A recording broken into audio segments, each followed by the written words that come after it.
മഹേന്ദ്ര സെഞ്ചൂറിയ വണ്ടി. ഇതിൻ്റെ സ്റ്റാർട്ടിങ് സ്റ്റാർട്ടാകത്തില്ല. എന്ന് വെച്ച് കഴിഞ്ഞാൽ ഈ സി ഡി കൊണ്ട് കംപ്ലൈൻ്റ് ആയിപ്പോയതാണ്. അതുപോലെ കീ സെൻസറും കംപ്ലൈൻ്റ് ആയിപ്പോയി. അന്നേരം ഈ സി ഡി കൊണ്ടും കീ സെൻസറും ഒക്കെ ശരിയാക്കണമെങ്കിൽ ഒരുപാട് പൈസയാകും. അന്നേരം നമ്മളിതിന് വേറെ ഒരു വണ്ടിയുടെ സി ഡി കൊണ്ട് ഇതിലോട്ട് സെറ്റ് ചെയ്യുക. ഡീലക്സിനും ഗ്ലാമറിനൊക്കെ വരുന്ന ടൈപ്പില്ല, എല്ലാം സെയിം ആ ടൈപ്പ് സെറ്റ് ചെയ്യും. ഇതിൻ്റെ കണക്ഷൻ എന്ന് പറഞ്ഞു കഴിഞ്ഞാൽ ഒരുപാട് കണക്ഷൻ ഉണ്ടായിരുന്നു. കീ സെൻസറൊക്കെ വരുന്ന കാരണം ഈ ടൈപ്പ് സി ഡി കൊണ്ട് നമ്മളിപ്പോൾ ആക്കാൻ പോകുന്നത് ഈ ഡീലക്സിൽ വരുന്നത്. ഇതിൻ്റെ കണക്ഷൻ പഴയ സോക്കറ്റ് കണ്ടോ, ഒരുപാട് കണക്ഷനാണ്. അതൊന്നും ആവശ്യമില്ല നമുക്ക് ഇതിൻ്റെ ഒരു എർത്ത് ലൈനും ഒരു പോസിറ്റീവ് ലൈനും പിന്നെ പൾസർ കോയിലിൻ്റെ ലൈനും നെച്ചിറ്റ് കോയിൽ ലൈനും ഈ 4 വയറ് മാത്രം മതി വണ്ടി സ്റ്റാർട്ടാകാനായിട്ട്. ബാക്കി കണക്ഷനൊന്നും നമുക്ക് ആവശ്യമില്ല.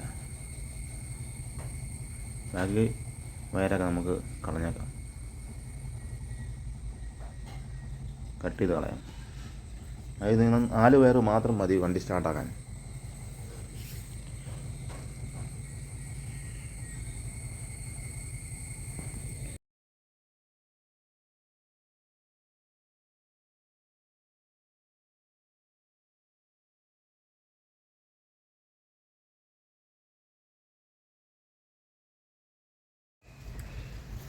ഈ 4 വയർ കളർ നമ്മൾ മനസ്സിലാക്കിയിരിക്കണം. ഇതിൻ്റെ കളർ എന്ന് വെച്ച് കഴിഞ്ഞാൽ എജിറ്റ് കോയിലിൻ്റെ വരുന്നത് കറുത്ത മഞ്ഞ വരുന്നതും പൾസർ കോയിലിൻ്റെ നീലയും മഞ്ഞ വരുന്നതും സ്റ്റാർട്ടിംഗ് കോയിൽ വരുന്നത് ചുമല വയറും പിന്നെ എർത്ത് പച്ചയാണ് വരുന്നത്. എർത്തില്ല ഇത്രയും മാത്രം നമ്മൾ നോക്കിയാൽ മാത്രം മതി.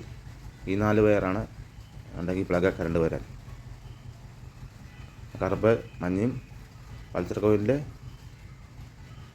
നീലയും മഞ്ഞയും പിന്നെ ചുമലയും കറണ്ട് പിന്നെ പച്ച എർത്ത്. നമ്മുടെ കണക്ഷനെല്ലാം റെഡി ആയിട്ടുണ്ട്. നമുക്ക് സി ഡി കൊണ്ട് കൊടുത്തുനിന്ന് കിക്കടിച്ച് നോക്കാം കറണ്ട് വരുന്നുണ്ടോയെന്ന്. നല്ല കറണ്ട് വരുന്നുണ്ട്, അല്ലാണ്ട് കറണ്ട് വരുന്നുണ്ട്. അന്നേരം